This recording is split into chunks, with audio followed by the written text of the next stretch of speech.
नमस्कार हमारे प्यारे बिहार के शिक्षक साथियों। आपका हमारे चैनल स्टडी तंत्र में बहुत बहुत स्वागत है। आशा करते हैं आप सभी स्वस्थ और मस्त होंगे। साथियों, जैसा कि आप स्क्रीन पर देख सकते हैं, बिहार टीचर ट्रांसफर सचिवालय अपडेट आज की डेट में आप सभी के लिए बहुत बड़ी खुशखबरी शिक्षा विभाग के द्वारा जारी कर दी गई है। क्या फाइनली आप सभी को जिला आवंटन मिल गया और उसकी पीडीएफ साथ ही साथ ई शिक्षा कोर्स के माध्यम से आप कब अपना जिला आवंटन देख सकेंगे, उसके विषय में जानकारी हम इस प्रॉपर वीडियो में आपको प्रदान करने वाले हैं। साथ ही साथ यहाँ पे जो 17,000 शिक्षकों के साथ धोखा हुआ है, यानी उनका विभाग ने जिला आवंटन नहीं किया है, उनमें कौन से ऐसे शिक्षक हैं जिनका ट्रांसफर विभाग ने नहीं किया है? क्या कोई एक ऐसी स्पेसिफिक कम्युनिटी है जिसका ट्रांसफर नहीं हुआ? भेदभाव क्या है? या फिर कोई ऐसी चीज है जिसकी वजह से इनका ट्रांसफर नहीं हो पाया, आगामी समय में इनका हो सकेगा, उसको लेकर के भी इस वीडियो में चर्चा करने वाले हैं। साथियों, अन्य राज्य के ट्रांसफर को लेकर के भी यहाँ पे लगातार कमेंट आते रहते हैं, सर हमारा ट्रांसफर हुआ है अथवा नहीं हुआ है, तो इसके विषय में भी जानकारी हम यहाँ पे प्रदान करने वाले हैं। साथियों, संपूर्ण अपडेट देने से पहले आप सभी से एक रिक्वेस्ट है, यदि आप हमारे चैनल पे नए हैं तो हमारे चैनल स्टडी तंत्र को जरूर सब्सक्राइब कर लें, क्योंकि हमारा चैनल लगातार बिहार टीचर ट्रांसफर के रिगार्डिंग ऑथेंटिक और जेन्युइन अपडेट देता रहता है। चलिए साथियों, वीडियो स्टार्ट करते हैं।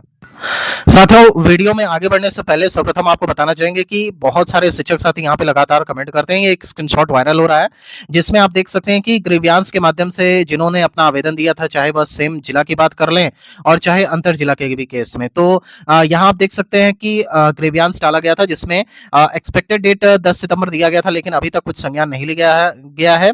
जिला के अंदर वालों का स्थानांतरण होगा नहीं, ये स्पष्ट करने का कष्ट करें, यदि होगा तो कब तक होगा। तो इसके विषय में देखिए, यहाँ पे ग्रीवियांस में एक्शन लिया गया और यहाँ पे क्या चीजें दी गई हैं।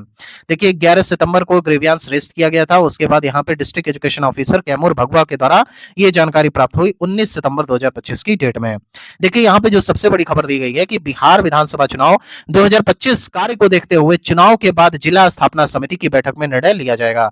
यानी कि यहाँ पे जो आपका ट्रांसफर है उसमें क्या आपका चुनाव बाधा उत्पन्न करने वाला है, तो उसको लेकर के आपको अपडेट देंगे। देखिए, सर्वप्रथम एक चीज आप समझ लीजिए, जो चुनाव आपका है, तो चुनाव को लेकर के तमाम जो जिले हैं, जैसे कि आप सभी को पता होगा कि हर साल तो चुनाव होते नहीं है, लेकिन जब चुनाव आते हैं तो उसके पहले आपको एक परफॉर्मा भरना होता है जिसमें आपको स्पेसिफिक डिटेल्स देने होते हैं अपने विषय में, जो कि आपका अगर आप P1 में या P2 में या फिर P3 या फिर अगर आप PO में जा रहे हैं, प्रोबेशनरी अफसर, सॉरी यहाँ पे प्रिसाइडिंग ऑफिसर में, तो उस टाइम पे आपसे एक डिटेल फॉर्म भरवाया जाता है जिसमें आप बेसिक जानकारी देते हैं और फिर आपकी जब चुनाव की घड़ी नजदीक आती है तो उस दौरान पे जिला के द्वारा आप सभी को एक नोटिस भेजा जाता है जिसमें आपके फर्स्ट ट्रेनिंग डिटेल्स होती हैं। तो देखिए, तमाम ऐसे जिले हैं, आज की डेट में लगभग 5 से 7 जिले हैं जहां के शिक्षकों को फर्स्ट ट्रेनिंग डिटेल दिया गया है 24 तारीख की डेट में। तो अब कहीं न कहीं ये जो ट्रेनिंग वाला एक तरीका है वह तो स्टार्ट हो गया है और लगभग आपका 3 से 4 बार ट्रेनिंग होनी है, चुनाव को दृष्टिगत रखते हुए। तो उससे पहले आप सभी का स्कूल अलॉट हो जाए और अपने नए जिले में पहुँच जाएँ और उसके बाद वहाँ से ट्रेनिंग लें। तो देखिए, इसमें कोई बड़ी समस्या नहीं है। जो लोग ऐसा सोच रहे हैं कि अब स्कूल अलॉट नहीं हो पाएगा, देखिए घबराइए नहीं, स्कूल अलॉट तो होगा, क्योंकि प्राप्त जानकारी के अनुसार जो आपकी चुनाव की आचार संहिता है, मॉडल कंडक्ट है, वो अभी तो यहाँ पे इलेक्शन कमीशन जारी नहीं करेगा।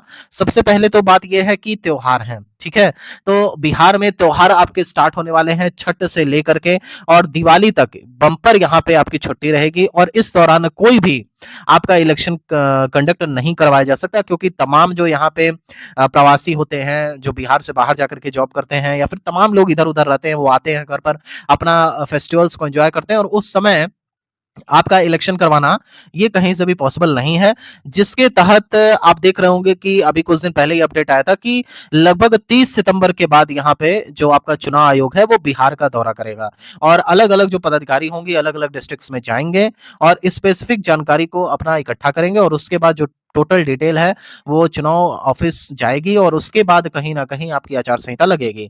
देखिए, फिलहाल प्राप्त जानकारी के अनुसार आपकी आचार संहिता 15 अक्टूबर को लग सकती है, यानी कि हमने पहले ही आपको जानकारी दी थी कि अक्टूबर के द्वितीय सप्ताह में आपके चुनाव की आचार संहिता लग सकती है। फाइनली उस पर मुहर लग गई है, 15 अक्टूबर के आसपास आपकी चुनाव में आचार संहिता लगेगी। आज आपका है यहाँ पे 22 तारीख और बात करते हैं, लगभग अभी इसमें 8 दिन आपकी बाकी हैं और 15 दिन लगभग उधर बाकी हैं। मतलब अगर एक ओवरऑल फिगर ले लें तो लगभग अभी 20 प्लस डेज यहाँ पे अभी आपके बचे हुए हैं और अगर इन 20 प्लस कार्य दिवसों में आपका विद्यालय आवंटन नहीं किया गया तो कहीं ना कहीं आप सभी के साथ न्याय संगत व्यवहार नहीं किया जाएगा। फिलहाल आपको अपडेट दे देते हैं। देखिए आज की डेट में आप सभी का जिला आवंटन कर दिया गया है। इन जिला आवंटन में स्पेसिफिकली लगभग 41,000 प्लस आवेदन किए गए थे अंतर जिला के लिए और इसके माध्यम से लगभग यहाँ पर बात करते हैं 17,000 शिक्षकों को छोड़ करके बाकी सभी शिक्षकों को प्रथम जिला लगभग अलॉट कर दिया गया है। जो हमने पहले आपको जानकारी दी थी कि 90% प्लस शिक्षकों को यहाँ फर्स्ट डिस्ट्रिक्ट अलॉटमेंट किया गया है और 10% में कुछ ऐसे शिक्षक हैं जिनका जो है सेकंड या थर्ड प्रेफरेंस मिला हुआ है। अब इसमें बहुत सारे हमारे अदर स्टेट वाले शिक्षक हैं जो कि ये क्वेश्चन रेज कर रहे हैं। अभी तमाम शिक्षक यहाँ पे मेल कर रहे थे कि सर क्या 17,000 शिक्षकों में हमारा नाम नहीं होगा जो अदर स्टेट के यहाँ पर है। तो देखिए बिल्कुल आपको नहीं घबराना है, आपका भी नाम है। हमने पहले भी स्पेसिफिकली आपको जानकारी दी थी कि शिक्षा विभाग लगभग सभी शिक्षकों का यहाँ पे ट्रांसफर करेगा। लेकिन मेनली यहाँ पे क्या हो गया कि जैसे अदर स्टेट वाले में आपको प्राथमिकता तो प्रथम स्थान पर दी नहीं गई है।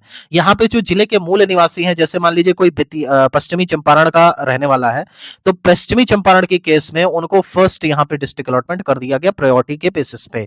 उसके बाद जो सेकंड और थर्ड वाला था उसमें कहीं ना कहीं जाकर के आपको मिला है, ये पक्की जानकारी है। अदर स्टेट का भी यहाँ पर हुआ। अदर स्टेट में जो महिलाएं हैं उनको तो सर्वोत्तम तरीके से कर दिया गया और जो पुरुष है उनका भी ट्रांसफर हुआ। एक चीज आपने देखी होगी कि इस बार पुरुष शिक्षकों का ज्यादा ट्रांसफर किया गया है, यानी कि जितने भी आपके शिक्षक हैं उसमें जो रेशियो बन रहा है लगभग 70-30 के आसपास बन रहा है, यानी कि 70% शिक्षक 30% महिला शिक्षिकाएं हैं। तो हालांकि आपको बता देते हैं आवेदन में ज्यादा महिला शिक्षिकाओं ने आवेदन भी नहीं दिया था, जिसकी वजह से ये रेशियो आपको अनबैलेंस्ड देखने को मिल रहा होगा। तो महिला शिक्षिकाएं घबरा नहीं, आपका भी ट्रांसफर 100% हुआ है।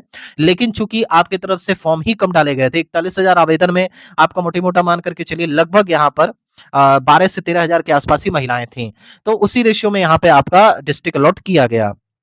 अब मेन बात ये आ जाती है कि जो 17,000 लोग छोटे हैं उसमें कौन से लोग शामिल हैं। देखिए स्पेसिफिकली आपको बता दे रहे हैं प्राप्त जानकारी के अनुसार, यहाँ पे जो आपने डिस्ट्रिक्ट चॉइस किया है, जो 3 जिले के लिए आपने आवेदन दिया था उनमें वैकेंट सीट्स देखी गई उस बेसिस पे, यानी कि फर्स्ट बेसिक जो फर्स्ट प्रायोरिटी वाला आपका जिला था उसमें कई लोगों का ट्रांसफर किया गया और उसके बाद देखा गया कि हम किस प्रकार से उस जिले में क्या और लोगों को समायोजित कर सकते हैं और लोगों का क्या उस स्पेसिफिक जिले में ट्रांसफर कर सकते हैं। तो देखिए जब 3 जिले का आपने विकल्प दिया तो बेसिकली यहाँ पे जो यूपी बॉर्डर वाले डिस्ट्रिक्ट्स थे, यूपी बॉर्डर वाले डिस्ट्रिक्ट्स में यहाँ पे काफी ज्यादा संख्या में आवेदन हुए थे। यहाँ पे आपको बता देते हैं सीवान में सर्वप्रथम पहले नंबर पे यहाँ पे बहुत ज्यादा लोगों ने आवेदन किया था। उसके बाद आपका यहाँ पे कह सकते हैं गोपालगंज था, फिर आपका सारण जिला था, इसके अलावा कैमूर हो गया, फिर आपका रोहतास हो गया। ऐसे स्पेसिफिक जिले में काफी ज्यादा संख्या में आवेदन आए हुए थे। तो यहाँ पे शिक्षा विभाग ने एक तगड़ा तरीका निकाला कि यहाँ पे के शिक्षकों के लिए जो प्रथम उस जिले के मूल निवासी थे उनको यहाँ पे अलॉट कर दिया गया और बाकी जो इन जिलों के लिए आवेदन किए थे उनको कहीं ना कहीं अभी फिलहाल के लिए 17,000 शिक्षकों में शामिल किया गया। ये प्राप्त जानकारी के अनुसार है।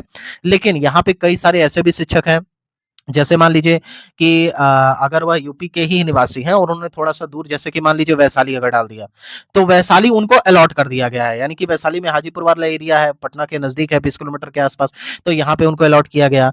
फिर इसके अलावा मान लीजिए आप पूर्वी चंपारण में जा रहे हैं, तो वहाँ पे अलॉट कर दिया गया क्योंकि पूर्वी चंपारण में ऑलरेडी यहाँ पे जो छात्र शिक्षक अनुपात था, वो अनबैलेंस्ड था। तो ऐसे डिस्ट्रिक्ट्स अलॉट किए गए हैं। हालाँकि प्राप्त जानकारी के अनुसार अब आप सभी से वापस से 25 सितंबर से आवेदन लिए जाएँगे, जो 17,000 शिक्षक हैं। तो ये विवेक के आधार पे जो उन्होंने पहले जिला डाला था उसमें वह आवेदन नहीं कर पाएंगे।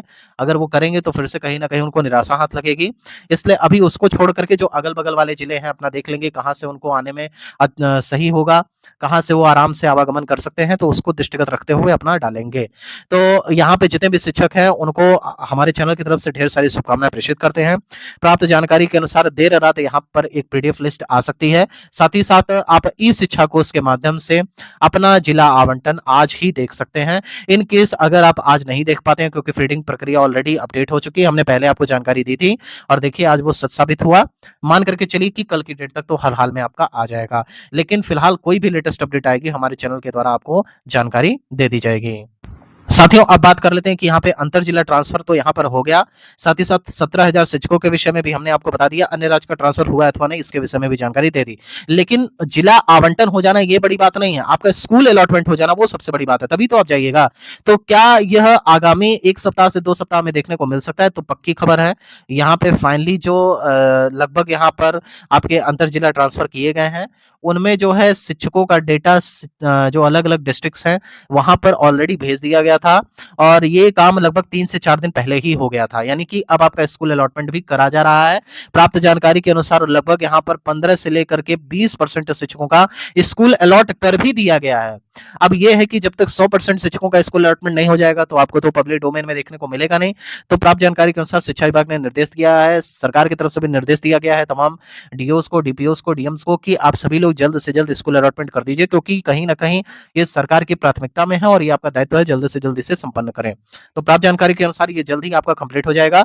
इसी 30 सितंबर तक हर हाल में आपका विद्यालय अलॉट कर दिया जाएगा और आप 1 अक्टूबर से लेकर के और 7 अक्टूबर तक के बीच में अपने नए विद्यालय में जाकर के योगदान कर पाएंगे। साथियों, फिलहाल ये वीडियो यहीं तक। अगर आपको वीडियो पसंद आई हो तो हमारे चैनल स्टडी तंत्र को जरूर सब्सक्राइब कर लें। आगामी समय में कोई भी लेटेस्ट अपडेट होगी हमारे चैनल के द्वारा अपडेट दे दिया जाएगा। माता रानी करें हमारे सभी शिक्षकों का जल्द से जल्द ट्रांसफर हो जाए। Thank you so much video देखने के लिए।